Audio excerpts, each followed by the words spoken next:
Okay, here we go, is right. Hi, everybody. Arisa, still an alcoholic. We're going to talk about filling our cup with step 11. I know we've talked a lot about step 11, but we're going to start out first with, I thought I had a whole stack. These are evidently empty.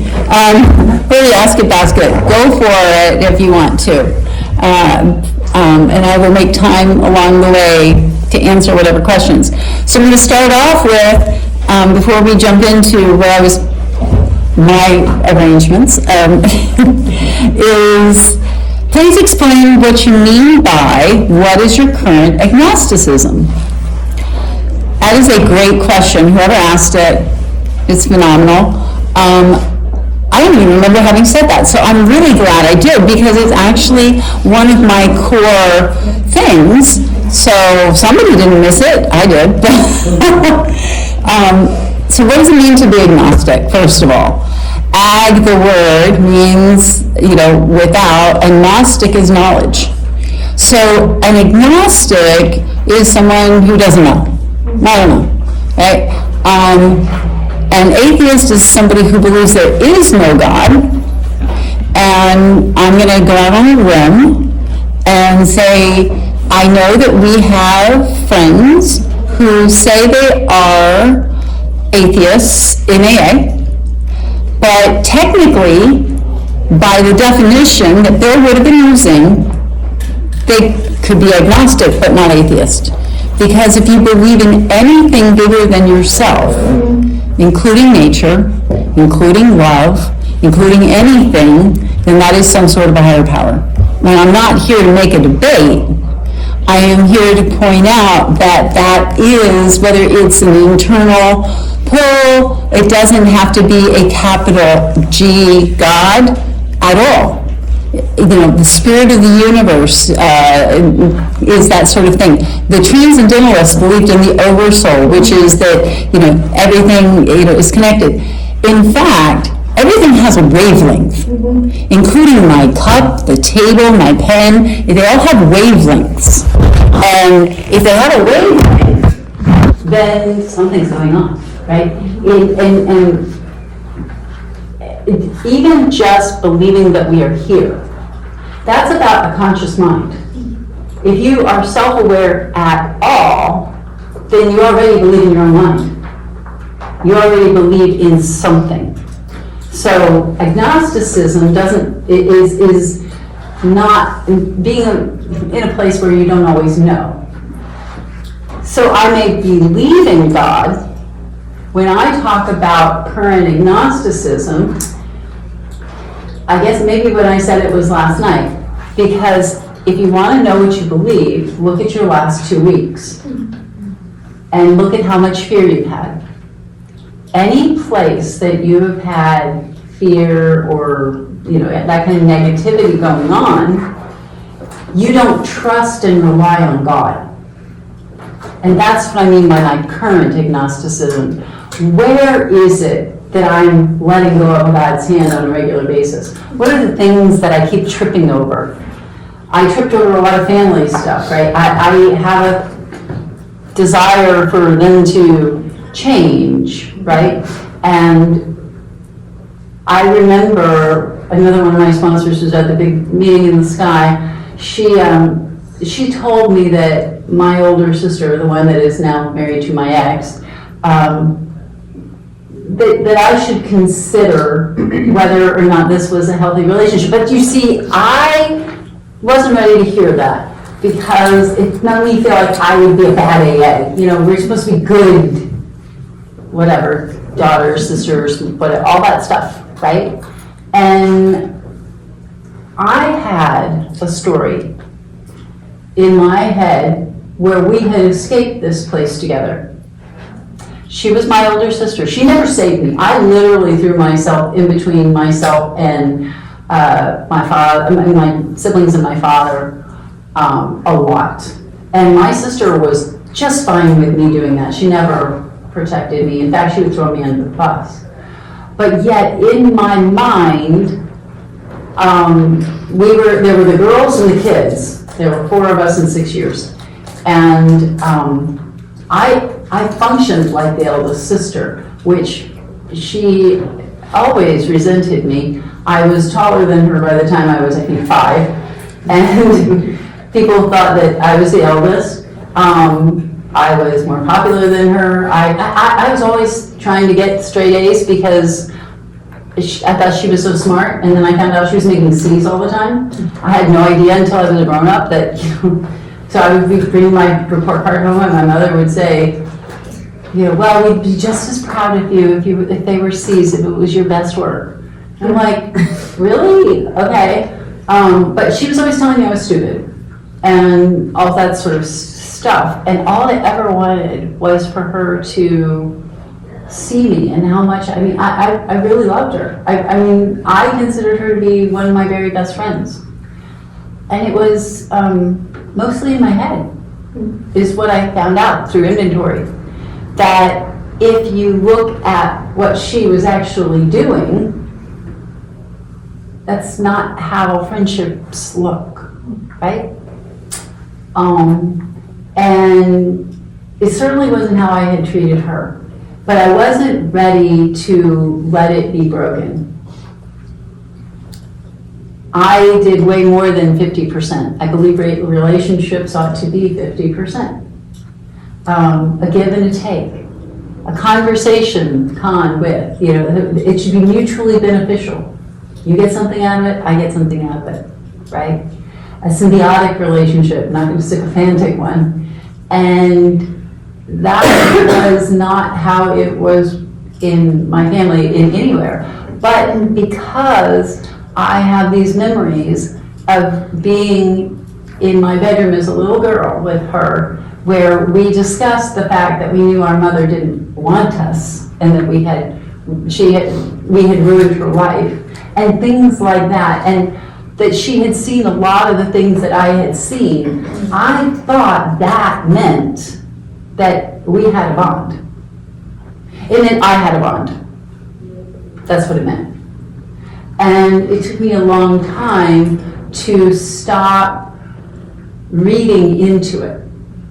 My current agnosticism around my sister, it's not current now, but I'm giving an example, was that somehow, some way, this was still going to come out okay.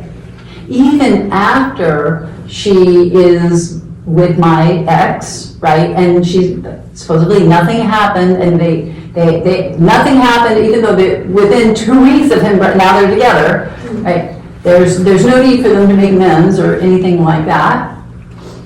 If it had been me, I made amends to them, okay? They asked me to be in the wedding. Probably wasn't a good idea, but I am glad that I did it anyway, because the truth is, I did believe they deserved, I supported their marriage. But it was really hard. It was a really, really hard thing for me to go through. And as the years went on, there would be these opportunities, or so I would think, that just a little bit of a drip of something, and I could fall right back into that. And I didn't realize how much I had made her my higher power instead of God. So when I called my mother to tell her I was pregnant with my first child, and we debated whether we should even tell my mother that I was pregnant, because it was early on, and I called my mother and I told her, and she pushed me. She really, really pushed me. I said, we're not ready to tell anybody else, and she told me I really needed to tell my sister, my older sister, who has a child who is, but at that point, maybe 9 months old, I guess, yeah. And I said, well, yeah, but if something happens and David and I really aren't comfortable, and my mother keeps pushing. So I give in because I don't have enough of a backbone. That's what it boils down to. And I called my sister and I told her that I was pregnant, and she goes, oh, I'm so happy, so am I. That's how long I got. It was about her immediately. And I didn't pick up on these things. And they were over and over and over again. And they just continued to compound. I'm the one with 2 sick kids, but I'm supposed to go to Houston and do these things, right? They're coming to, that's too much, like, I'm doing way more to keep this relationship on life support. I'm in Texas and she can't go to my mother's house. And it took a long time for me to realize that I had decided that if it didn't look a certain way, that I must not be doing God's will. I must be screwing up somehow. I must be, that I was the one that was broken, as opposed to letting it be broken. And that it's okay for things to be broken sometimes. And that's what real acceptance is, that it is broken. She has always been jealous of me, and she's never gotten over it. And I don't know that she's ever gonna, and I don't ever think my kids know that Uncle Andy was my boyfriend. Her kids don't. I mean, how are you supposed to keep that a secret? It's not like there are pictures, of his family weddings with me in it. I mean, without my sister. Come on. Revisionist history. But these things that are driving me, the things that I had fear about, the fears that I have, the doubts and insecurities and what you're going to think of me, or, what if I'm never okay physically? Well, what if I am never okay? I mean, a few years ago, I thought I would be in a wheelchair by now. That's the reality.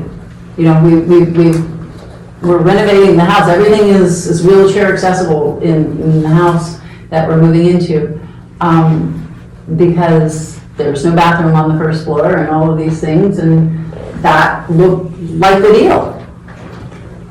And what I realized at one point was, this was a few years before the first of the most recent 5 surgeries, that I had slipped from acceptance into complacency, into having given up.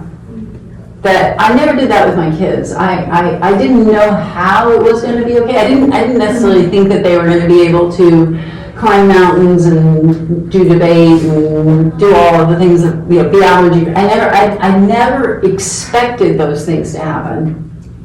I just knew they weren't God's stepkids.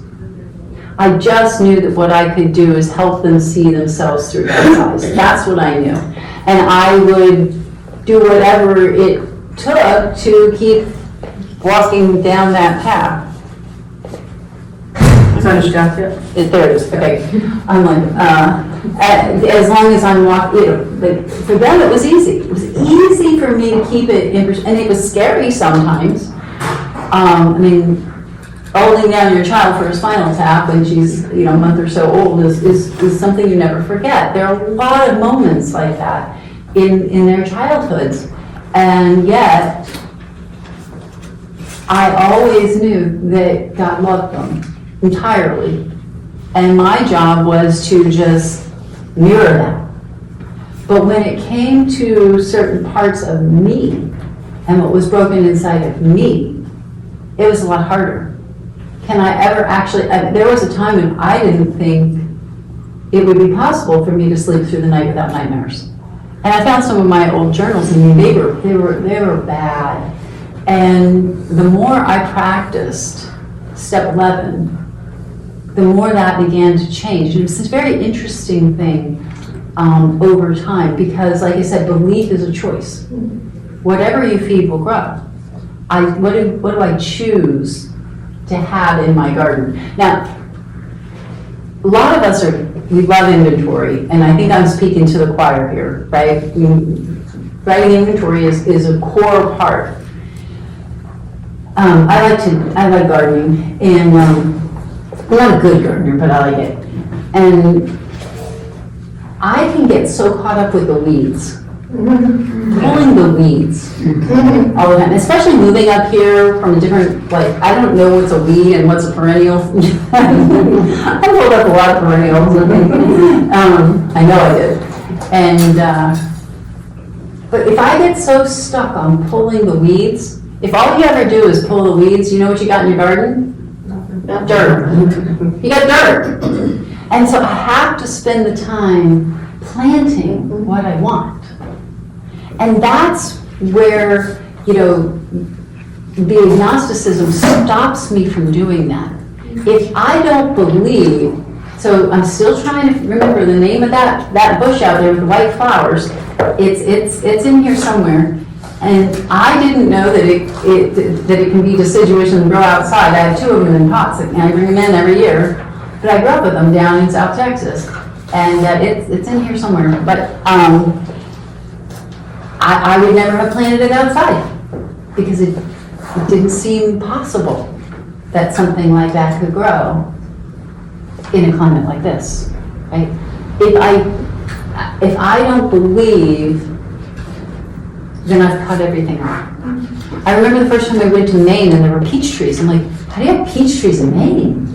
How's that even possible? And they're getting peaches. I mean, I grew up with a peach tree in the backyard, and I mean, we get, it rains peaches and bananas and all kinds of other things. And I just assumed that, like, you don't grow citrus up here, except actually you can grow citrus up here. I mean, there are these exceptions to the rule. What I think I know is cutting me off from actually finding out what's possible. And so my current agnosticism are the areas in my life where I don't trust God. When I don't even always realize it, that I've slipped into this place of, from acceptance to really complacency. So I'm gonna end up in a wheelchair. And I mean, let's be honest, I've done multiple surgeries. Physical therapy feels like punishment, okay? So why would I be doing that? But I have this friend who I met a few summers back in a very kind of godlike way. And she and I have the same birthday, we became good friends. And she's married to the top neurodoc for backs. So I didn't really even know that there were like osteo guys and neuro guys for backs. I always ended up with the bone guys. And each bone guy, every surgery has made me worse. So I had sworn off surgery. I'm never having another surgery. That's it. I'm done as far as my back goes. Not happening. Wheelchair is just fine. We're and I didn't realize that I had slipped into this agnosticism. And Eric kept asking me, he said, when are you going to come see me? And I literally just said, never. And he would ask me again, and I'm like, no, really, when are you going to come see me? And I'd say, I'm not. And Julia and I have the same birthday, and we're at dinner at this nice restaurant for our birthdays. And he's like, no, seriously, when are you going to come see me? And he will not, I'm just going to shut him up. I'm like, fine, you can take pictures. And going through the process of all the pictures that he wanted was excruciating. Laying down was the most painful thing that I did. And I hadn't slept in decades, really. And I walked into his office after finally getting all of those imaging done. And of course, I've had to do all 6 months of PT, which is like punishment.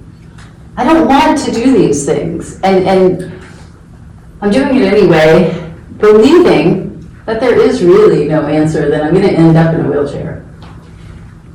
Except that about 6 months earlier than that, I had caught, before he started really harassing me, I realized that I believed in miracles for everybody else. Now, I'm not talking about a miracle in my back, necessarily, right? But I do believe that the pain can go below the surface. I do believe that it's not who I have to be, and those sort of things. But I had stopped believing that it could get better at all. And that's current agnosticism. And when I went in and saw Eric, he talked to me about my back without me saying a word, about all the things I've been trying to get doctors to talk to me about for over 20 years. My first back surgery, I was in my 20s. And I couldn't believe it. I literally, like, there were tears going down my face, and he did the first surgery 2 weeks later. And it's been a journey. It's not been an easy one. I mean, as you've heard, I've weird stuff still happens to me. I mean, who manages to rip out the screws in their fusion just by daily life? Me. Who manages to fracture one of the titanium rods just by kneeling down? Me. Okay, but that doesn't, because I have this other thing, this hyperflexibility thing. But that doesn't mean that I can't get there. I am still better than I was, so much better than I was. I wouldn't go back for anything.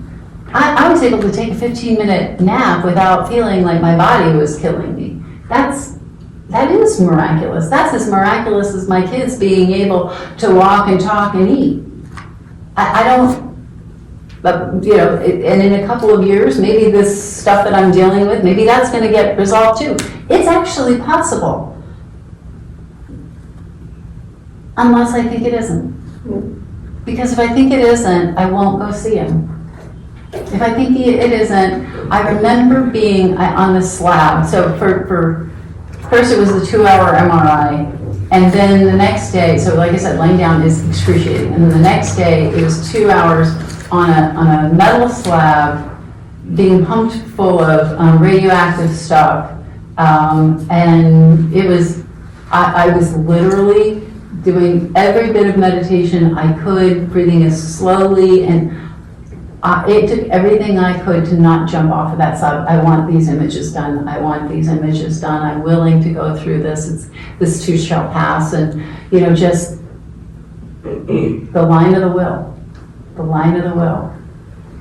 And I am so glad, because it was that test that literally, the whole point was, which I did not know at the time, is that it pools in the places that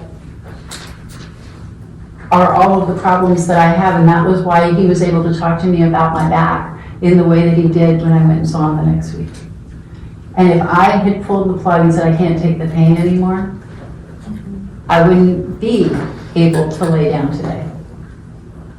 And I trusted him enough to say, any links, not any links that I agree with. Because that's what Alcoholics Anonymous taught me. Any links, not any links that I agree with. It's really easy to do any links that I agree with. When I started getting up at 5 o'clock in the morning, not because I am an early bird, actually generally 4:45, but because my kids needed so much, and it was really hard for me to protect that time with God. And I decided that even though I was so exhausted, that I was getting up no matter what, because I knew that from 5 to 6, it was highly unlikely that my children were going to need me. And it changed my life. This idea that maybe God was more important than sleep. Okay? I was desperate to sleep, but I was really cutting myself off from what I needed even more. So I start getting up and spending this time with God. And my favorite meditation, other than what's in the book, I'm a big believer in addition to, just not instead of. So what we did this morning and last night, those are the bare bones. Then do whatever you want. But never skip the bare bones. That's the first thing I tell people. If I want my cup to really be full, then I have to have the down and dirty that never gets skipped. And it has to be simple. It does not have to be complicated. I don't care if you have an app. I don't care about anything. I really don't care. Just don't send it to me. I have opinions on that.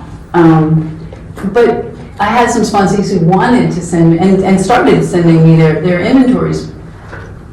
And I noticed two things. Number one, I sometimes wanted to read them. And now I'm reading your garbage before bed, and that is not a good way to tuck myself in with God. Mm-hmm. So I don't want to hear about your garbage on top of everything else. I've got my own things very much. So there's that. But second of all, nobody ever did that for me. Nobody ever was asking, checking up on me. They were keeping attendance and taking the score. If I wanted to do this, the desire had to come from within. And I realized that sometimes I was lowering the bar for people.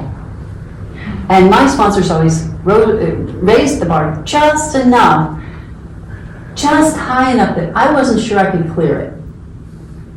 And it made me want to, because they saw in me more than I saw in me. And when I start lowering the bar, the more I make it easier for people. I made the mistake once, two in a row. These were peaches. I had this, when I was in New York, I had a herd of knuckleheads, so let's put it that way. And one of them, she finally finished writing her fifth step. I'm not a big believer in fifth steps, fourth steps needing to take a long time. And that's just my experience. My sponsors have always told me, you write it over the weekend and you don't do anything else. So, I write till my hand falls off, and that's just the way I roll. But I don't care what other people do. Some people they take as much as they take. But when you tell me that, that's what I do. That's my way I roll. So anyway, this gal has finally finished her fifth step, and I arranged with my boyfriend, now husband, to use his apartment so I can listen. She finished her fourth step, so I can listen to her fifth step in his apartment. So I've rearranged everybody's lives around this woman. And she comes. She lives in New Jersey, and she comes, and she starts reading. And I said, okay, what's next? And she said, oh, I didn't think we'd get that far. What? I'm taking a deep breath, and I'm like, okay, go and finish. You call me when you're done. And I mean done. Like, can you define done? So a couple weeks go by, and she calls me, and she says, okay, I'm done. I'm like, and you're done? She's like, yep, I'm done. Okay, so she comes over, she starts reading, and I said, okay, what's next? She said, well, I didn't think we'd get that far. Oh yeah, right? Hello. And I'm surprised that she didn't take further direction later. And right on the heels of that one, I'm about to get married. And of course, have you ever noticed, like, you give them some, all the time in the world, and you're about to leave for vacation or something like that, and that's when all of a sudden they're done with stuff? It's like, really? So I'm about to get married. This gal has been sitting on her fourth step for months and months and months. And now I'm leaving for my wedding this coming weekend, and she's got to get it done because, her hair's on fire now. And I drove to the Poconos the night before I left for my wedding and stayed up all night and listened to her inventory. And then I went straight to LaGuardia and flew to Texas and got married. And when I came home 1 week later, because I didn't get to have a honeymoon because I was teaching, and that was, anyway, so we didn't really have, we took a weekend, that was it. She fired me because I didn't have enough time for her. Okay, whose fault is that? Mine. I mean, the warning signs were all over the place.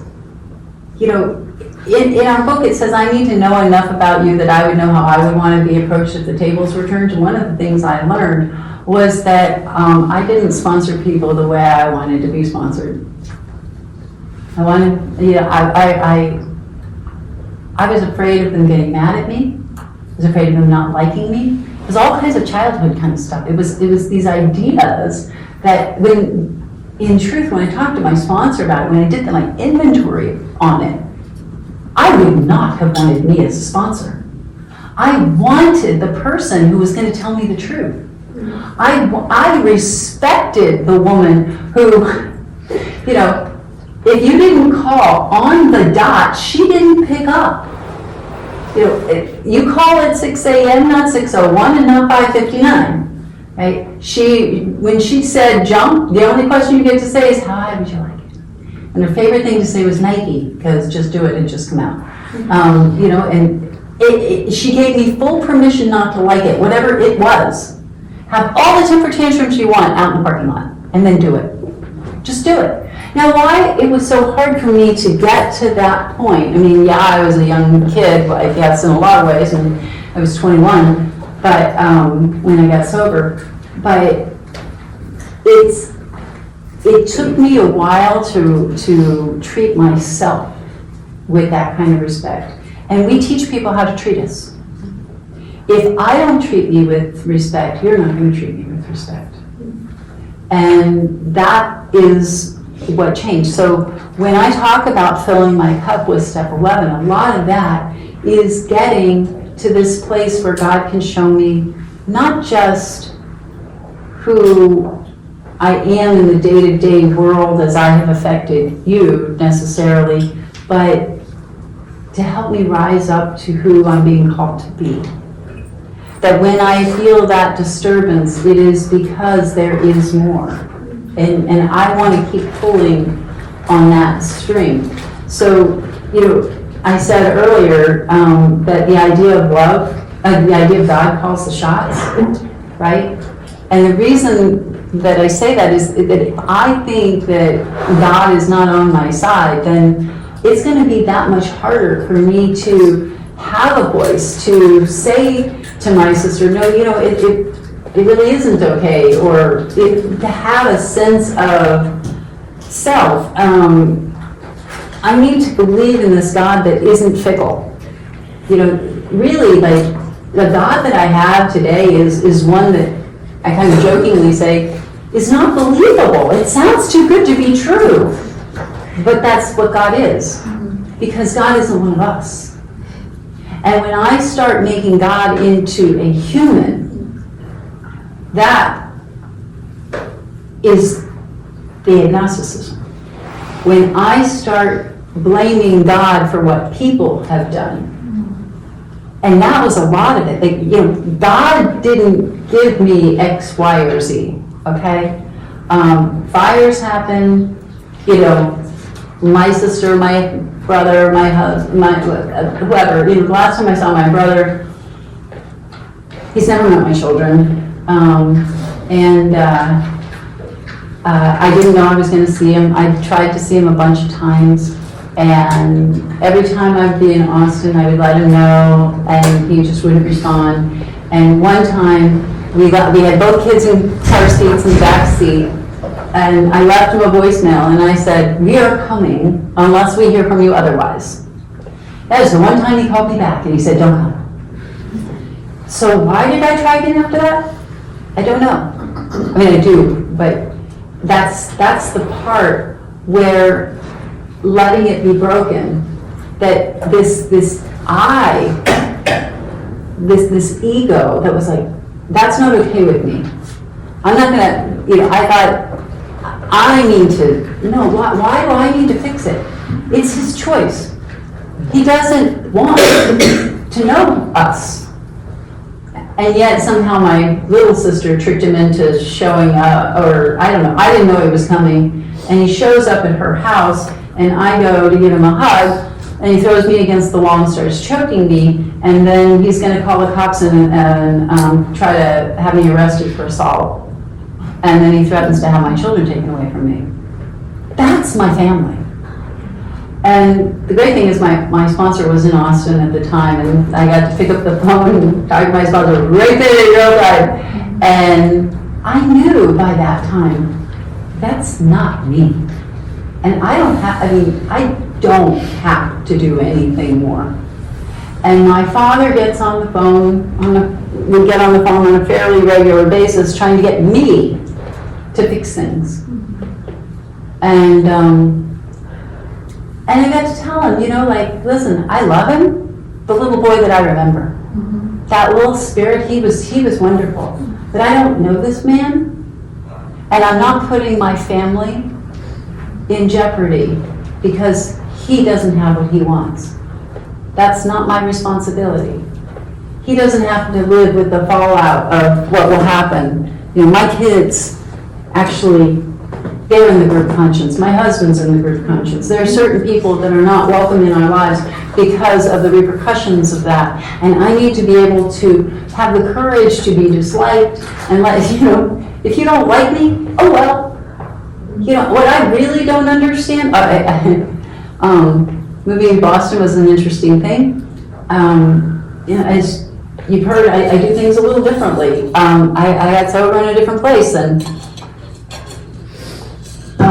I've been character assassinated a handful of times maybe. My favorite one was hearing that I was a cult leader. That was great. A cult leader, yeah. When I heard it, I actually laughed out loud. I laughed out loud. Clancy was my grand sponsor then. He later became my sponsor. But the only other person I know in AA who's been called a cult leader is Clancy. So I literally laughed out loud and I said, I guess I'm doing something right.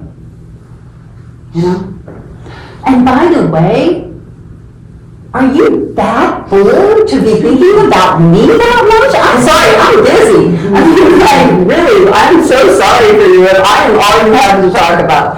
I feel really badly for anybody. But the truth is I had once sponsored this woman, and I heard a lot of inventory about it because she would say these things to other women that I sponsor, and then they'd come to me with inventory, and every single one of them I told the same thing. I said, that's just her way of loving me right now. And they were like, what? And she felt rejected because she wasn't doing what I asked her to do. I don't fire people. I don't need to. I simply point out that they don't have a sponsor. Because if you don't do what I say, then that's not sponsorship. I had one gal who came up to me, I hadn't seen her in months, and she was at my home group one night, and I'm sitting on, there was a stage there, and I'm just sitting on stage, saying hi to people, whatever, happy-go-lucky, and she comes up, and I give her a big hug. I'm like, so great to see you. Tell me, who's your sponsor now? Because I haven't heard from her. I mean, that's the reality. You can't, my sponsor knows what's going on in my life. She knows everything that's going on in my life. And I believe it's my sponsors who helped me see what God really was like. They heard all of the ick, and they saw me. And if you don't give me that opportunity, I tell people all the time, you'll feel as close to me as you choose to. And I don't have to still sponsor you for that to be true. Again, it's not about whether or not I sponsor someone. Because once you're in. I love you no matter what. But what I have learned is that letting you think you're being sponsored is not love. It's signing your death warrant. And I've gone to too many funerals. And the most kind and loving thing I can do for someone is to not let them think that what they are doing is okay. Because I work the program of Alcoholics Anonymous, and really what the summary of the nightly review is what's the distance between my program and the program. That's it. I'm supposed to carry the message, not my message. You don't need my message. My message is, go out with the guy your sister should marry. That's me on me. You don't want my stuff. You want to see God through me. That's my greatest prayer. And so if that means, and fairly recently, I let another sponsee know that, and she's been through some really hard stuff, so I gave her a lot of latitude. I had another sponsee who, her baby who's perfectly healthy, suddenly died at 2 weeks old, got an infection, and I was there and held the baby just before the baby died. And that woman has gotten more into Alcoholics Anonymous. She has a baby today. She is thriving because we get to choose. Tragedies happen. But then I had another one who had another tragedy, not quite as extreme. And she couldn't get out of the cycle of why me? And everything that when she does when she do what I tell her, she's great. But for 2 years, she really didn't do what I told her to. And she was getting worse. She was getting worse and worse and worse. And she is pregnant today. And I want her to be happy. And I finally pointed out to her that she hadn't been letting me sponsor her. And it's the worst thing that I can think of, to let somebody, having a baby is so hard. Having a baby, wow, it's really hard. And I needed as much of a foundation in Alcoholics Anonymous as I could possibly have, and that's what I wanted for her. And she had learned that she could get away without she pushed me and pushed me and pushed me. She wasn't hearing, and she's doing great today. She's working with somebody else that I sponsored. And she's doing great. And I got to give her a hug the other day, and she's back. She's the woman that I know and love when she's walking with God. And that is to dare. That is to be willing to tell the truth, no matter what. That's rigorous honesty. Because I can pat her on the head and I can tell her, you don't need to. The truth is that my problems are of my own making. They arise out of myself, and I truly am an extreme example of self-will run riot. At any moment, it's right there. That's alcoholism. And that's the current agnosticism, that if I am not really nurturing what I want to believe about God throughout the day, wrong God, this is what I choose. Wrong God, this is what I choose. Wrong God, this is what I choose. Wrong God, this is the order of the day is love. It is love. And if it again, I've said it, it doesn't speak of love, it doesn't speak of God. And catching myself, how many times I start thinking that there can be anything else. But if I believe that there can be, there will be. And I can spiral back down into that. So as I'm doing these, I'm getting up at 5 o'clock in the morning, and I start going to any lengths. And no matter what, and I've got all of the touchstones, and I finally have when the iPhone came out, I would make it ring on the hour, right? And it's like, pray, call prayer, not the hour, call prayer. All of these things, like I need those sort of things, just like I need the brace to help me stay, in alignment.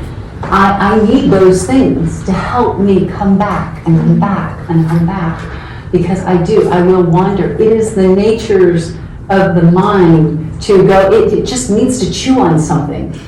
And if you don't give it something good, it will chew on whatever is handy. It cannibalize itself. And that's one of the big mistakes that I had. And have you ever noticed that God's will never sounds like fun? It does. It never sounds like fun. But the reality is, following God's path is easy. You know what's hard? Not listening to the redhead.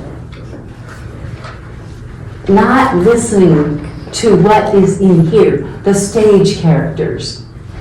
God is the easier, softer way. God is the shortcut. Love is the shortcut. And that's what I have to reinforce over and over again. So I'm getting up in the morning, and I'm spending this time with God. And if you guys ever, like one of the meditations I've heard over and over and over and over is, you breathe in love, and you exhale fear. Yeah, you probably know me well enough now to go, I don't like that. That doesn't work for me. Why? Because I believe in what I call spiritual alchemy. The alchemists were trying to turn lead into gold. And in Alcoholics Anonymous, what we do is we turn crap into gold. Our worst things become our greatest assets. So that is my God, and it is. That is my God. I talked about the God of lemonade, right?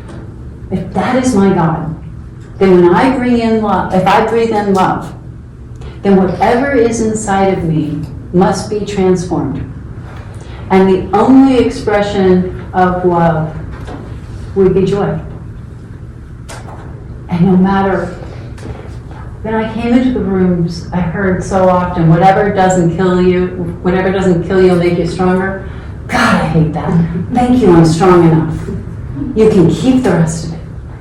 But what I've learned, my experience, is that everything that hasn't killed me in Alcoholics Anonymous can make me happier. And I will sign on for that. Absolutely insist on enjoying my life. Find what's beautiful in it. That is, visually what I do. The smoke collects on the canvas, and then I go back in with erasers and I'm just taking off until I find these beautiful images that look very, very organic. I can draw anything, but I'm not interested in what I can draw. I'm interested in finding what's already there that was beautiful that I missed. What am I missing?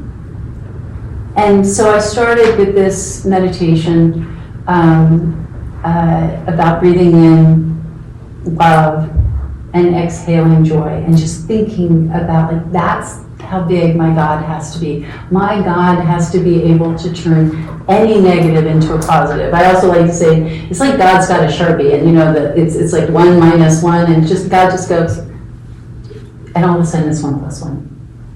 Just one little teeny little mark, and it changes everything.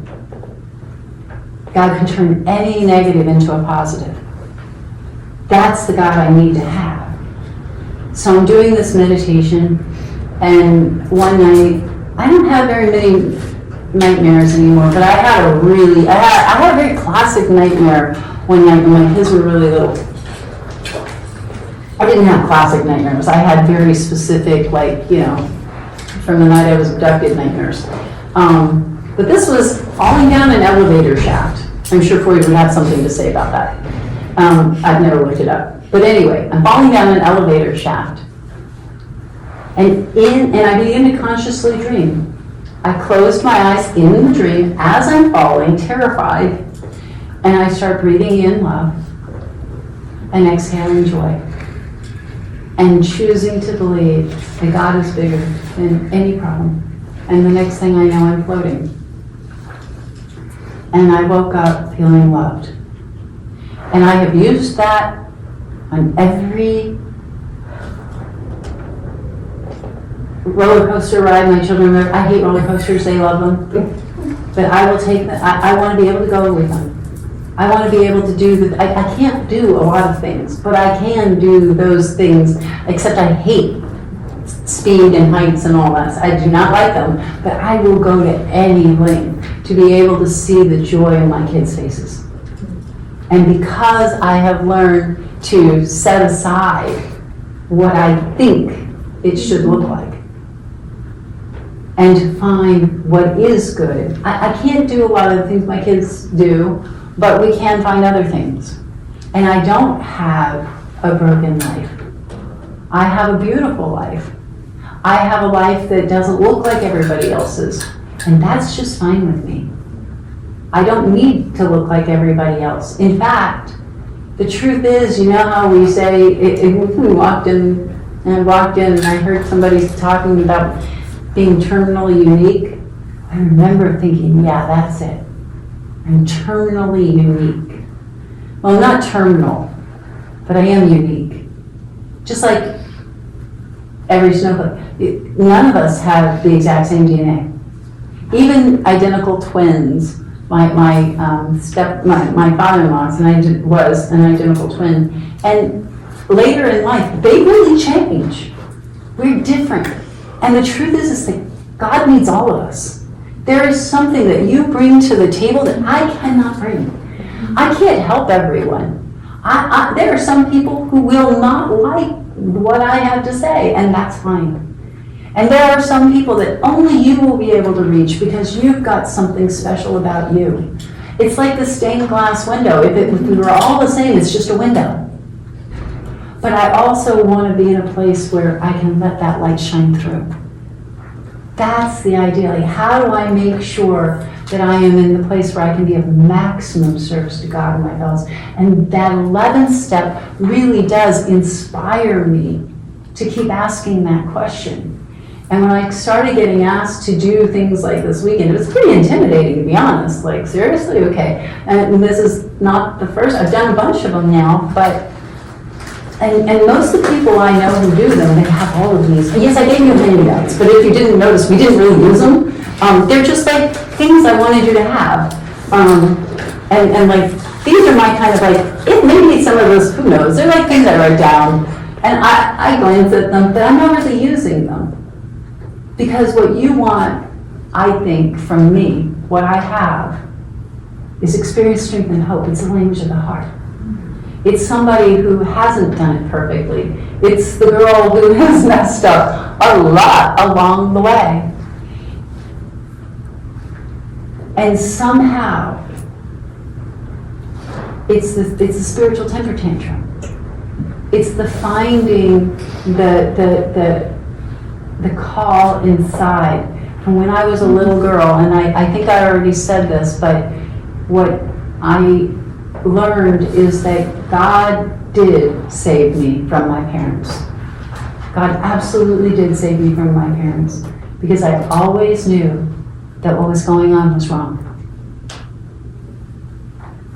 That call deep inside of me, I knew parents should love their children. I knew kids shouldn't get hit.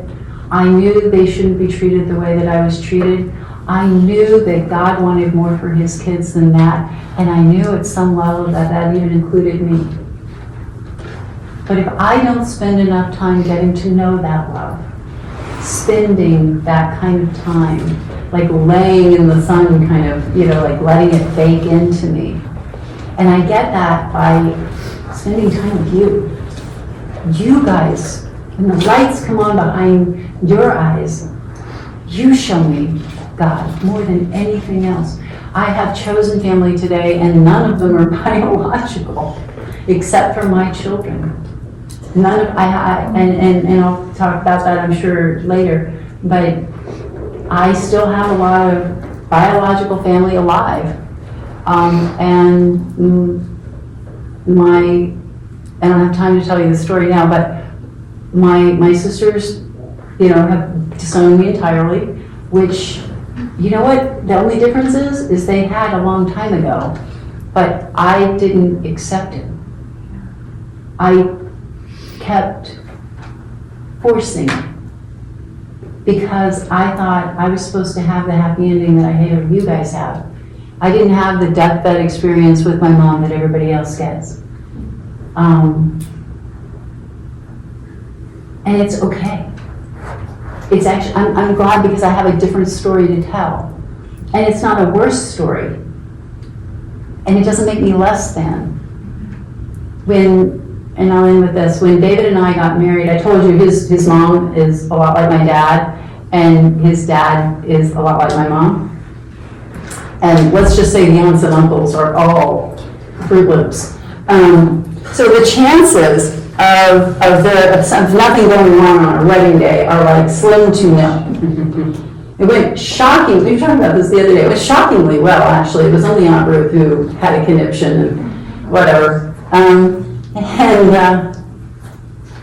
What we said was, listen, if somebody lights himself on fire, or burns down the church, or punches a police officer, or whatever else, you know what? Our friends are going to look at each other and they're going, how in the heck did they turn out so well?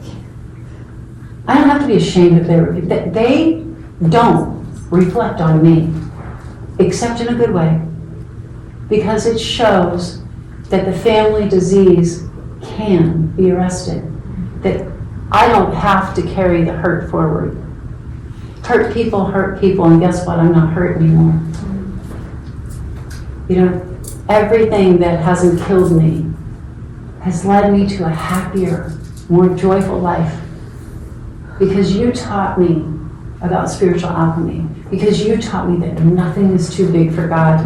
Because you taught me that the conditions of my life do not define who I am. That I am not my body. I am not my family. I am not what somebody is gossiping about. I am not those things. That my spirit is what matters. And I want to fan those flames. I want to feel that love. And that's why I keep saying, if it doesn't speak of love, it doesn't speak of God. And that is the God, only God I care about. Whether, you know, some people don't like the hand, or what, you know, the verb, whatever. What we're going to talk about later is God being a verb. Because if God and love is on an equal sign, and love can be a verb, I got you. We'll talk later. That's the end, right? Thank you. I have to ask, Get the girls back. Sorry?